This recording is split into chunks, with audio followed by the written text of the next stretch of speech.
And welcome to the Action News 5 digital desk. I'm alongside meteorologist Eric Brill.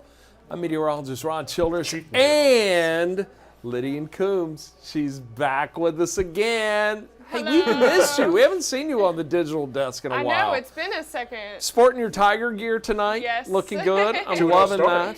Hey, listen, we've got some weather coming our way, so we want to take a little time this evening just to talk with you about what's happening, what's going to occur, and basically what's coming our way. But I really want to brag on this guy for just a second because you're the newest member of our Action News 5 First Alert weather team, but you bring a tremendous amount of knowledge, especially in regard to tropical systems. Coming from Idaho, you wouldn't think that either. No, I know. He spent the last few years in Idaho, but that's going to come in handy in the winter. But right now it's tropical. You were in Texas when Harvey came through there. What was it, 5 feet of rain fell? Yeah, we about Nederland, Texas, there was 60.58 inches worth of rain that fell in the span of 6 days. Wow. That's a lot of rain. I mean, it caused a lot of destruction all over the place there. So it wasn't the most fun event, obviously, to go through, but, you know, professionally as a meteorologist, I learned a lot from it. And fortunately, we aren't going to get anywhere near that amount of rain here over the next few days, but it's kind of interesting just because the different types of weather patterns that were around then are around now, just because as Francine scoots itself to the north into our neck of the woods, it's going to park itself, you know this, over basically the mid-south for a couple of days here, and kind of what comes out of that is still the thing we're trying to just fine-tune the little forecast there. But and you know, in our discussions in the weather office during the week, as a matter of fact, all week long, Eric has been kind of sharing some of that knowledge with us, because typically we are just dealing with the remnants of systems coming through here. It's very common for remnants of tropical systems to come in. You were a little closer there in West Texas, but you made this interesting prediction earlier this week that the storm would strengthen to Cat 2 before making landfall.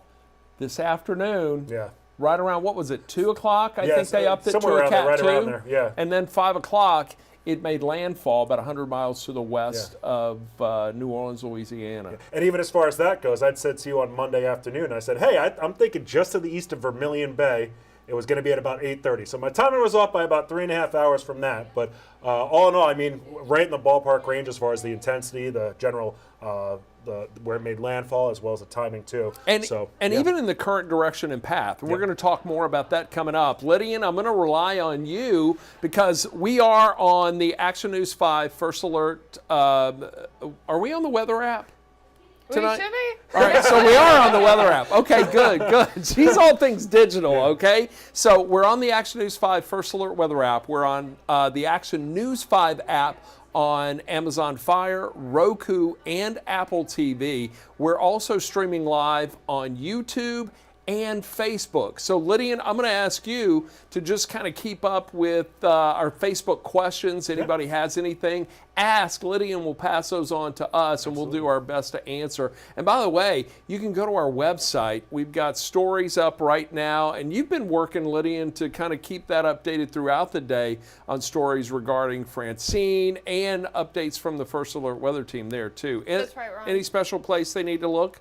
They can just go to our homepage.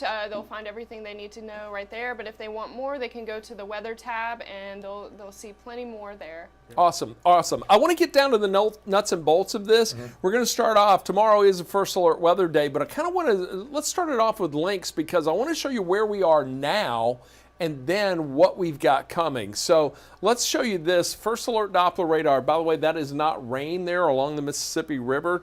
There are a few showers back around Little Rock, but that's just a little, as we call, anomalous propagation, some false echoes near the radar site themselves. But as we take a look at the big picture here, here is what we are dealing with. And again, it is as a result of this storm making landfall in the Gulf. We've got tropical storm warnings, watches all along the Louisiana, Mississippi coast, extending into the Florida panhandle. The storm, the center of circulation over land right now, and it quickly dropped in intensity from a Cat 2 to a Cat 1. And now we're going to watch this thing migrate just to the north. And as that continues, I'm trying to punch the button here because these are the current conditions. We have 85 mile an hour sustained winds. Nothing in on the gust yet, but the last I saw, we had gusts close to 100. I believe, I don't think the gust actually from that even changed from that earlier update, but still, the gusts are exceeding that of triple digits, or they're at triple digits. The good news is, though, as this does continue to interact with more land, there's going to be more friction that is able to get embedded within this just because of the topography of land. Even though Louisiana is a pretty flat state, especially that portion of it, the land is able to provide just natural weakness to it compared to when it's over the open waters or in the Gulf of Mexico. And something else, too, as far as that pressure goes, it had been dropping here over the past couple of days down to 978 millibars. That's kind of flatlined itself now, and that number is going to be coming up, too. And something else I've been keeping an eye on, too, is that movement, because it had been moving at one point to the northwest, and then to the north-northwest, north. And now a northeast. Yeah. Yeah, a little bit of a northeastward progress. Any thoughts on what is lending itself to go from more of a northwest, north-northwest to now a north-northeast? So it's all about those steering currents that are around there. And even that cold front that we had from the other day, from, I guess it would have been on Friday now, that feels like that was about 10 years ago at this point. But that's been able to kind of help the movement within it too. And the physical, the straight line movement, say if you were in a car, is at 17 miles per hour. So the actual forward movement has been able to pick itself up as well. So it's good to see that number for our friends that are into coastal Louisiana, into some of those parishes that are down there, that the storm's at least scooting quick at a forward pace here. But of course, it still does have some pretty strong winds around there, but those will continue to weaken here as we roll over the next few days. Now, as Eric mentioned, it is going to weaken quickly, but it's still going to be packing a punch as it moves here into the Action News 5 coverage area, and we're likely going to be dealing with impacts of this, and our first rounds of rain, I think, are going to make their way into the area right around or shortly after midnight tonight. So let's take a look at tracking Francine. Let's go back. That low is going to move to the north Thursday afternoon. It should be in close proximity to us and then continuing to move north. But here's the kicker. This thing is going to just stall. A front to the west. We've got high pressure off the eastern seaboard. There is another upper level disturbance that's right around southern Canada, closer to the northeastern U.S., and that's all just blocking this system. So it's got nowhere to go. And what does that mean for us? Well, it's just going to sit there. It's going to circulate. There's still a considerable amount of moisture that's going to be coming in from the Atlantic and still driving north from the Gulf of Mexico. That's going to keep rain in play. But with the winds, here's my concern for tomorrow. The potential for some isolated spin-ups. Always something to worry about whenever we're dealing with the remnants of tropical systems. We don't typically see those gale force winds, but we see these outer bands as they're wrapping into the center of circulation. They begin spinning themselves. So you see these little spin-ups that can occur on some of those outer bands as they move to the north. That area that's highlighted in yellow, that's where the greater probability for isolated tornadoes will be, and cells rotating within those bands coming on through. And especially, too, when it does come to tropical weather events, you hear various meteorologists talk about the dirty side of the storm. So if you were to divide a storm vertically and then horizontally, it's the upper right part of it, or the northeast quadrant of a tropical disturbance, whether it be a hurricane, a tropical storm, a tropical depression, that typically lends itself to having the most tornadic activity, or at least the highest potential tornadic activity within it. And with respect to how the center of circulation here with Francine is going to move itself towards the mid-south, we are going to see at least parts of the Mid-South, especially over towards your McNairy County, your Alcorn County, into Benton, Tippah County, and even towards Hardman counties, among others, and over towards Tupelo. That looks to be the area that has the highest chance of seeing some of that tornadic activity around as we move into that of Thursday afternoon and Thursday evening. So that's why that was highlighted. And look, when we see something like that, we're not talking about significant tornadoes. They're usually quick spin-ups, EF0s, EF1s, 75, maybe 90 mile an hour winds with these things. But it is something that I want you to be aware of and give you your first alert to that. Let me show you the next graphic we've got in play, because not only do we have to worry about the potential for spin-ups, but with this storm sticking around, it's going to bring with it the potential for some flooding into the area with all of the rain that it's going to be driving and circulating around it. But because it's not going to move and just kind of stay here, we're still going to be dealing with these winds, and we're still going to be dealing with periods of rain. And when you start talking about tropical downpours, you can pick up little cells that drop a half an inch to an inch of rain in a short period of time. But we're talking about several hours of this sticking around the area, and that could create for us some issues with flooding in parts of the Mid-South that will likely extend on into Friday. And then look at this, Eric, Lydian, we've got a lot going on this weekend. We've got Cooper Young. We've got the Southern Heritage Classic. There's so many different things going on around the Mid-South. Those are just two here in the city, big events that are going to bring in over 150,000 people. Right. With the potential for rain on Saturday and Sunday, it could put a big damper on things. Now, the folks with the Cooper Young Fest tell us they're going to make the call Saturday morning at 6 a.m. So if there's rain in the area or the projection for rain to come into play, they're probably going to move it to Sunday. They will make that call Saturday morning. Southern Heritage Classic, they play rain or shine. The only thing they worry about is a potential for lightning. That will create a delay in the game, but I think they'll still be able to play, as long as there's not a lot of lightning around the area. So a 10-mile radius around the stadium is what they're looking at. So any lightning strikes within 10 miles could delay the game. If it's a lot of lightning, which I don't anticipate, then that could lead to the game being canceled all in and of itself. But this system just sticking around the area, that's going to be a huge thorn in our side well into the week. Let's talk about the winds now, because we're going to be dealing with strong winds, and the heaviest of them I think will really start to develop by late afternoon and evening Thursday. Then we're talking about the flooding potential with this. So a lot going on with wind, with rain, the potential for flooding, and then the core of that storm moving right here and then just hanging over the area. That's why we're making Thursday a first alert weather day. So that's what we're looking at. That's a general setup. We're going to go into more detail, get a little more granular here, and let Eric take the helm on this. So again, your first alert for Thursday. Lydian, any good questions yet? A lot of hellos. But, hey, y'all. Nothing that I'm seeing that sticks out to me. Okay, gotcha. Good deal. And again, if you've got questions, and you can only ask on Facebook, okay, because that's where you can put that in on the comments. But again, you can follow along with our other apps to just watch what we're doing here this evening. Yeah. You're talking about the winds. Let's take a look at it. Yeah, let's just kind of dive even more into the forecast here as far as what we have from an alert standpoint across the Mid-South, in which we are all under a wind advisory that does kick in here for tomorrow morning. And that's going to go into effect, by the way, at 9 a.m. tomorrow morning. Exactly. So we're within,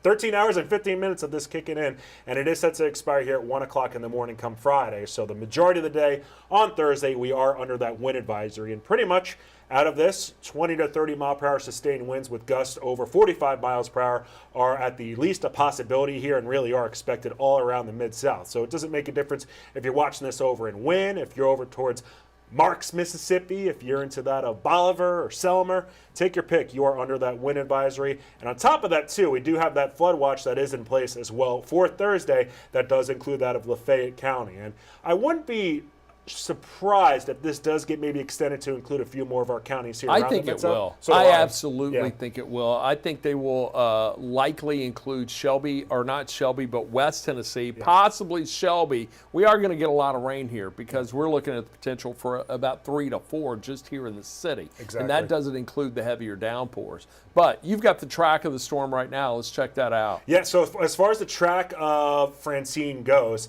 it is going to be moving itself from coastal Louisiana to the northeast and then eventually back to the north, and then a slight northwesterly jog before it kind of parks itself really over the Mid-South here as the end of the work week and into the weekend is concerned. So even as we move into Saturday, Sunday, and heck, even early next week, there still will be some clouds from Francine. So the good thing is, though, is that basically over time, this is going to kind of rain itself out, especially as we move towards the end of Friday.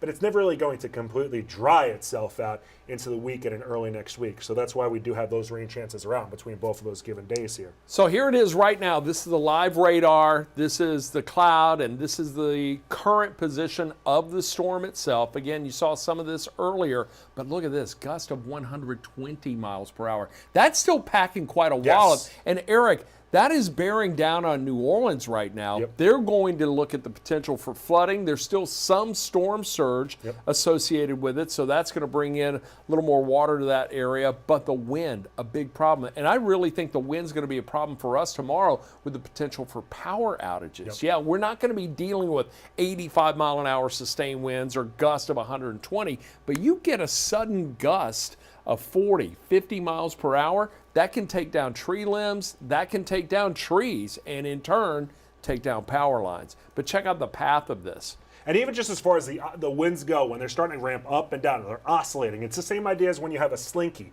It goes up and down and just keeps following its path. The more that you have those winds going up and down, the better chance you have of that damage happening, just because it's not hitting it at a consistent force here. But Ron, as you did say, between Friday and Saturday, this is really going to park itself pretty much within a 50-mile kind of span between that of the Mid-South and, well, I guess the central Mid-South and the northern Mid-South going towards Jonesboro. Yeah. So the movement here is going to be really minimal for Friday and Saturday. Here's a look at Futurecast yet again here as we move into the rest of the overnight hours. You start seeing some of those showers and storms into Clarksdale, Marks, Batesville, and Oxford. Right along Highway 278. And look, there could be some pretty good downpours. And I'm not going to rule out the potential for a couple of those cells to spin. Yep. So agreed. there could be a couple of isolated tornadoes overnight tonight. That's why we're going to be staffed through the overnight hours, all through the day tomorrow and tomorrow night as well. So you're in good hands here as we track this system. Agreed on that, not even for the sake of being biased. Between Ron and as Maggie, Patrick, all four of us have been really in tune with the forecast here, and I think been in lockstep with each other.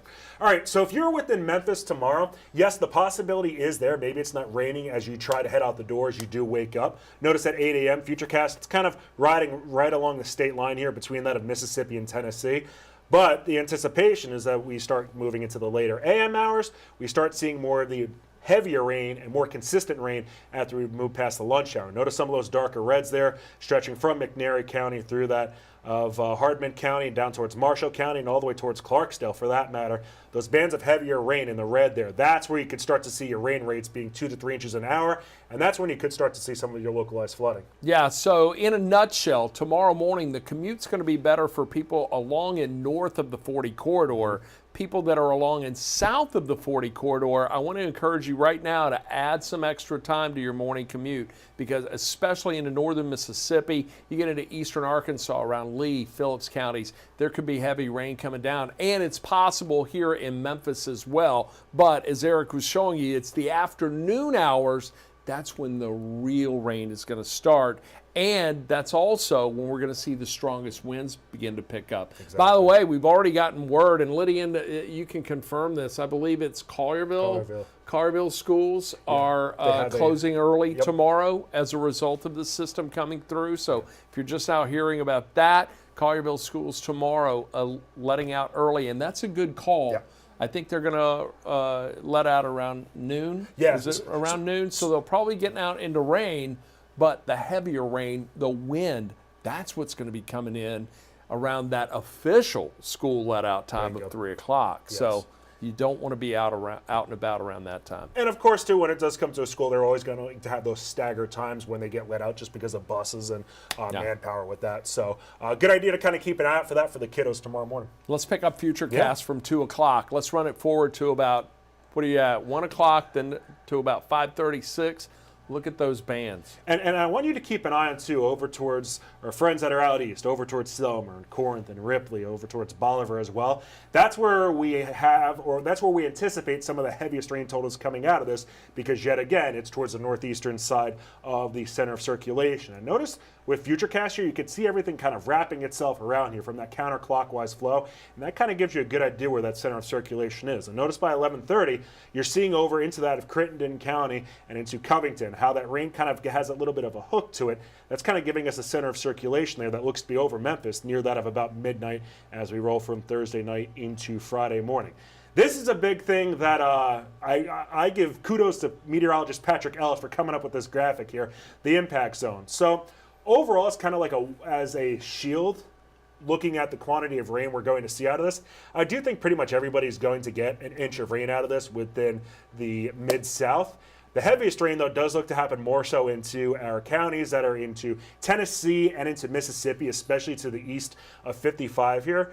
But there's a little bit of a bullseye I'm going to be keeping an eye on here, yet again, over towards that of Hardman, McNary, as well as Alcorn and Tippah counties, where I don't think it is impossible to get 10 inches worth of rain here. And you picked up on that today. What was it that had you hone in on that area? So my thought process with this is that we are going to see, I think, rain in these general areas for roughly 12 to 18 hours, and I think probably closer to 18 than that of 12 hours. Wow. And if you see a half inch of rain, which for a tropical event, getting a half inch of rain per hour, that's not that heavy of rain. Right.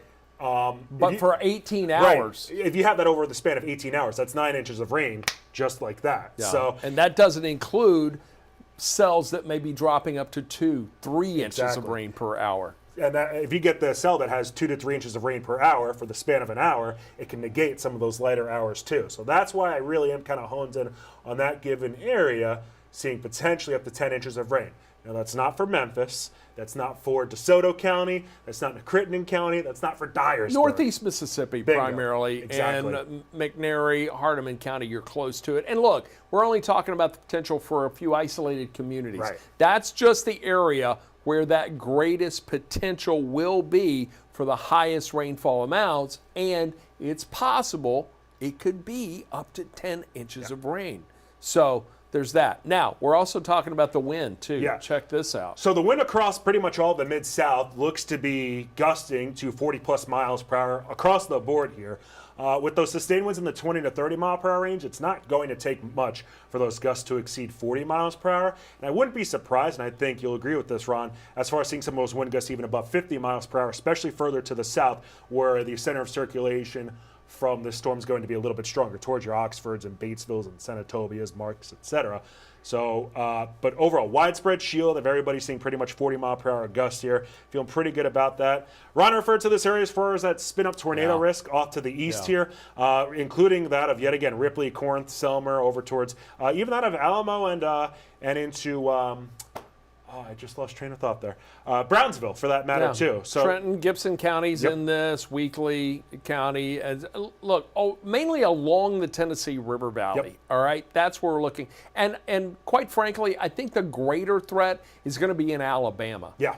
But those are a handful of counties in the Action News 5 coverage area that could certainly be impacted with the potential for spin-ups. However, I also want to throw this in. It doesn't matter where you are in the Mid-South, with these bands coming in, especially the outer bands well ahead of that core of circulation, there could be a spin-up anywhere in one of those, and we know those will be extending all throughout West Tennessee and eastern Arkansas. So something to keep in mind, but that target area, that's where the greater probability exists. And because of that tornado risk, that's why it's a good idea to have the First Alert Weather app there. I've learned from Ron Childers real quickly. Get the app. Have we said that yet, Lydia? Get the app. What do we always say? Get the app. Hey, it's a good idea to have it, especially for a night like tonight. When it does have that interactive radar, if you do get that alert, you're going to be made well aware of it.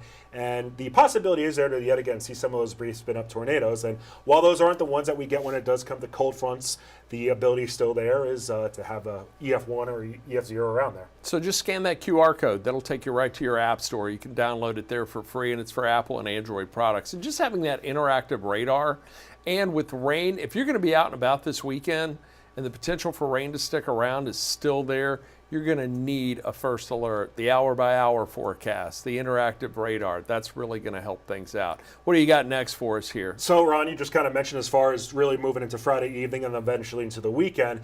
This is still looking at the remnants of Francine here. And the numbers that you do see on your screen, I do want to point that out. Those represent the rain totals that Futurecast is anticipating here. And obviously... Is that just for Friday? No, this is collectively from now through Friday. And this is because that's really not a lot. No, it's not at all. Especially towards Oxford. I'm kind of surprised at the 3/10. I think that's an anomalous... Yeah.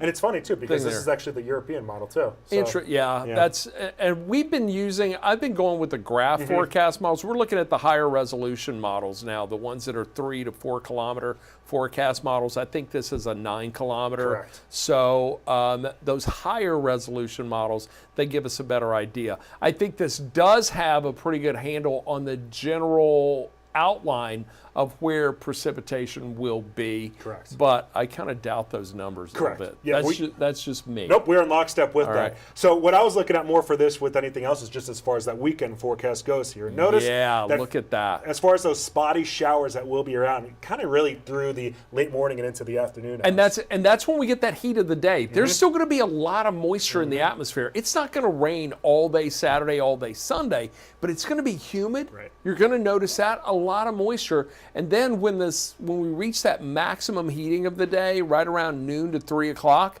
that's when it's going to heat the top of those clouds. The sun will heat the top of those clouds, and we could see showers developing. So that could be a problem. So there is at least good news within that for Saturday and Sunday for all the different events that are going on. Neither one of those days it's going to be a washout of a day. And I think you'll agree with me with this.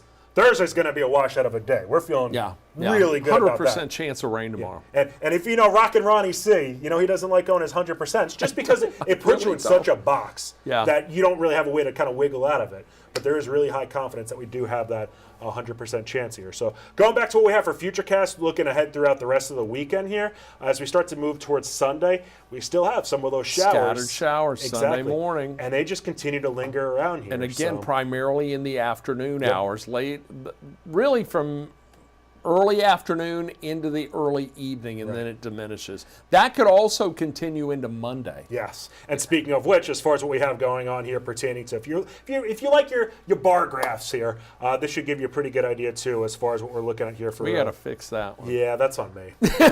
I'll chalk up a yell on that one for me. Some days you're the bat, and other days you're the ball. But even better, we'll just jump straight to the 7-day forecast here. Yeah, let's see it. In which, we have, of course, that first alert day here for Thursday. The opportunity for rain is still around here for Friday. A 30% chance here on Saturday, and then a 20% on Sunday. And even as we move into the beginning of next week, we see those rain chances lingering around here. So keeping our fingers crossed. It's a slight chance, and that's just the residual moisture that's still going to be lingering in the area. Mid-80s for highs. Typically, we're right around the upper range of the 80s. 88, I believe, is the average high for the day. So we're going to be well below it. Now, 72, the high tomorrow, it is quite likely we spend the majority of the day in the 60s as a result of the rain. That 72 will likely occur in the early morning hours. And Eric and I were talking about this earlier. I think what is probably going to go in the record books is for the high temperature for Thursday is probably whatever the temperature is at midnight. I think it's going to be hovering around 80. So that's going to be a little misleading. One of those upside down days, 80 at midnight, and then the temperatures fall through the day as a result of the rain coming through.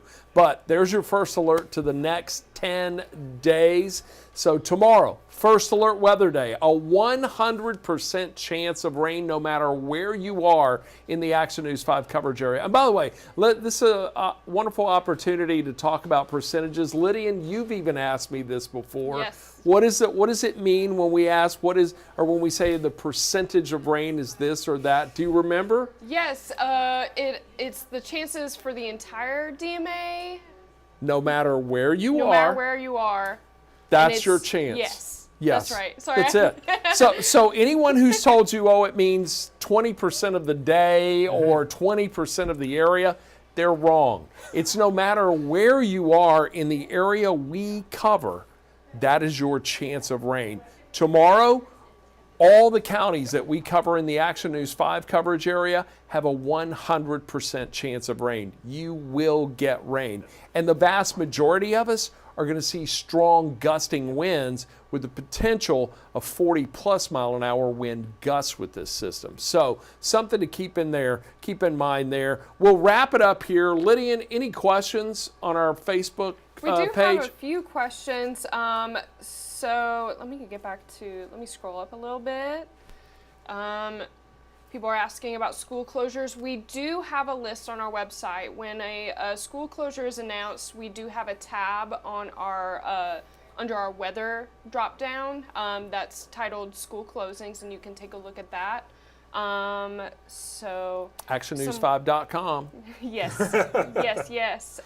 Will the storm tracker be out tomorrow with coverage? You know, Brian asked. it's going to be dependent because, and I think we're probably going to have a photographer and a reporter in the storm tracker, but we want to keep, unfortunately, we lost Spencer to Knoxville. He's still within the company at our gray station in Knoxville. We miss Spencer, but right now we've got 4 meteorologists, and we're going to stay in the studio just to cover it. So Patrick and Maggie will be in the morning. Then Eric and I will continue into the afternoon and the overnight hours. So we're on 12-hour shifts right now. No fun for us, but we're going to get through this, and there will be somebody in the studio at all times. But as far as getting the storm tracker out, yeah, we're probably going to have a photographer in it at the very least, just driving around to show you how road conditions are. So that's a big thing for us too, even just as far as the 4 of us. It's good to be in-house because you need that. It's always good to have that second opinion when you're with other meteorologists as to what they're thinking, what the thought process. Yeah. Maybe they see something on radar that they don't. Hey, I'm going to speak from a lack of experience with respect to being in the Mid-South, but having worked in different areas. This guy's the guy. I'm going to be able to pick his brain here over the next couple of days, and I'm really looking forward to it. Just if nothing else, from learning from you just different things that you see and just kind of how you operate when it does come to this. And I think as far as the different conversations that you and me have had, you never want to see anybody get hurt. You never want to see anybody's house get flooded or hit by a tornado or anything like that. But I think just as far as an experience for the 2 of us, this is going to be really good to kind of see how we operate. So I'm really looking forward to, It's already been great having you on the team with your wealth of experience with tropical weather and even severe weather in your days in West Texas. But at the same time, after spending 30 plus years here, we've been through this before. I've been through it. Dave Brown was a wonderful mentor to me and taught me a lot. And then just my own observations and having been here forever, you kind of get a pretty good handle on how things are playing out. So, Letty, what else do we have? Well, Tina had a good question, but I'm not sure if y'all would be able to answer this. This is why y'all are going to answer these questions and not me. But she wanted to know how this hurricane compares to Elvis. So that Hurricane Elvis. You weren't here. This is why I'm here. That so was I can learn. It was in July, the early 2000s. This came through the area. It was a derecho, all right? So it was a sustained wind. We had a cell that had developed right around southwestern Missouri, and it made a dive south. You know, we get that northwest flow in the summer months. Aloft, you'll have a south wind at the surface. We have the northwest flow aloft that these storms develop in Missouri. Then they just kind of dive south and east. This was a benign storm, but it hit that thermal right there in Memphis, in Shelby County. We have a little more or a lot more asphalt, concrete buildings. They retain heat. It was a hot, muggy morning.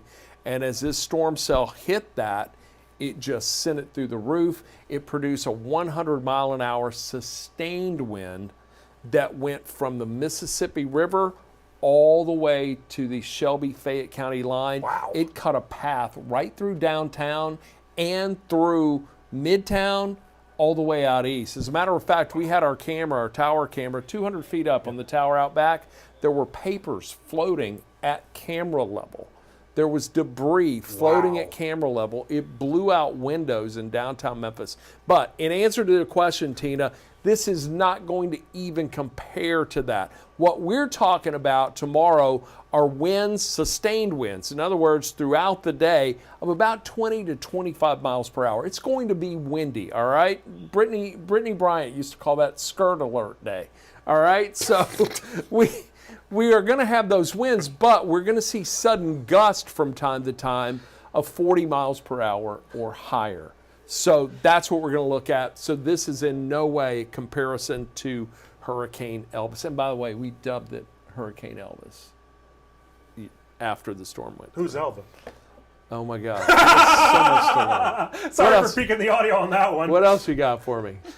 A lot of people wondering about just the tornado threat in their areas, which we'll keep track of. Pull that graphic up one more time, that tornado risk area. So this is where we're looking, that area you see in orange. Now keep in mind, a spin-up tornado is going to be possible just about anywhere in the Mid-South, but this is the area of where the greater threat will be. And again, we're not looking at a major tornado outbreak with this at all. There is just a potential for some quick spin ups. So don't be surprised if you see tornado warnings. But this is also a great reminder to take some time now to secure anything in your lawn that may have the potential to fly, or just make sure it is tied down. If you've got patio umbrellas, things like that, make sure they're down and they are secure. But also, make sure your family is aware of your severe weather plan. If there is a tornado warning for your county or your community, where are you going to go? Do you know where to be? You put as many walls between you and the outdoors as possible. The lowest floor, center of your home, away from exterior windows. And of course, you want to have that First Alert weather app and all the other good stuff. But now's the time to start thinking about your storm plan, the safest place in your home, and making sure your property is secure. And by the way, one other thing I want to touch on, if you have a drain, a city drain out front of your home, make sure it's clear, all right? Make sure there's no debris or leaves covering it. We're going to take on a lot of water tomorrow. There's going to be a tremendous amount of runoff. There will be isolated areas of flooding. Making sure those storm drains are clear is going to allow that water to get away as quickly as possible. Help yourself, honestly, when it comes as far as the drains go. And, you know, if there is something, the timing of this isn't great as far as just harvest season goes. But at the same token, we do need the rain around the Mid-South. So I wish that we kind of had, the timing's not great just as far as harvest season goes, but at least we are getting some rain out of here. Yeah. And it definitely is much needed. Yeah, absolutely. And by the way, Lydian, can you pull up links? I want to show you that flooding potential graphic. Yes. So all the areas you see highlighted in red, that's where the potential for flooding will be. The farther north you go, the less likely, but that encompasses just about every county in the Action News 5 coverage area. And really, I think Friday's the only day we're going to have to worry about the potential for flooding. I think Friday's going to be a rainy day, a breezy, rainy day. I think Saturday, Sunday going to be a day of hit and miss showers, warm, kind of muggy. But overall, tomorrow, the greatest threat for flooding there. What else you got for us, Lydian? I think we're just about out of time. People...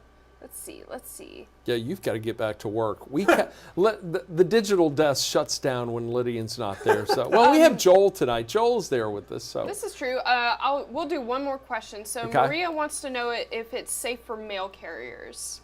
You know, I wouldn't want to be a mail carrier, especially on a walking route tomorrow.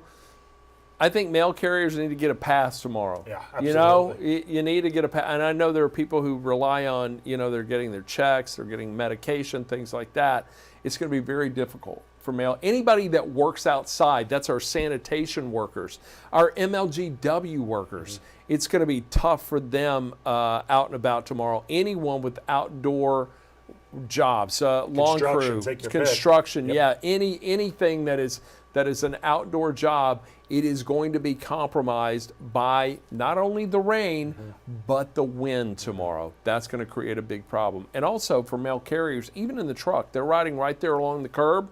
That's when we're going to see the puddling, the water building up. So it could create some problems there. So anyway, that's what we got for you. That was a good question, by the way. Look, I want everybody to just stay weather aware. Tomorrow, again, a First Alert weather day for the entire Action News 5 coverage area. We will have the weather office staffed. We'll have updates on the air, on the web, on the First Alert weather app. We'll also make sure that we're doing more content right here on the digital desk as well. So I want you to check back with us often on Facebook, our YouTube channels, all of our social media pages and platforms, and all of our apps for the latest weather info. But the best tool you can have is the Action News 5 First Alert weather app. That's going to help get you through this. Eric, good stuff tonight. Any final thoughts? No, I mean, just as far as tomorrow goes, the weather might not necessarily be too bad for your morning commute, but it's going to be going downhill as the rest of the morning continues on. And really kind of the best chance or the best time to see some of that heaviest rain as well as the strongest winds will pretty much be right in time for that evening commute home. So just stay safe out there, folks. And look, if you can leave the office early or leave work early tomorrow, that's going to help you out tremendously. That heavier precipitation from about 2 in the afternoon, till around 7, 8 in the evening. So a lot of rain coming our way, but we've gotten through other systems like this. We will get through this one as well. Absolutely. And the First Alert Weather Team will guide you through it along with Lydian. Yes. You are awesome. You are. Hey, thank you very much, Lydian, for taking time Thank out of you. your day. Yeah, I know definitely. you're very busy. Eric's always great to converse with you, talk about meteorological processes, things going on, and we welcome your wealth of experience with dealing with systems like this. And look, when winter comes here, this guy spent the last few years in Idaho. He's got some great ideas to share with us and some great thoughts on winter weather. You know, ironic though, there was the hurricane from last year that went and hit California. It went up actually into Idaho and was a tropical depression, so it was Hillary, I believe. So now I've dealt with 3 different tropical events here between Southeast Texas, Idaho, and Wow. yeah. So I wouldn't really think Idaho in tropical weather, but c'est la vie. Interesting. Well, hey, everybody stay safe, stay weather aware, and stay with Action News 5 on the air, on the web, and on the First Alert Weather app. I'm meteorologist Ron Childers for Eric Brill and Lydian Coombs. Thank you for joining us tonight on our digital desk. Have fun. We will see you tonight along with Joyce Peterson for Action News 5 at 10. A lot of news today.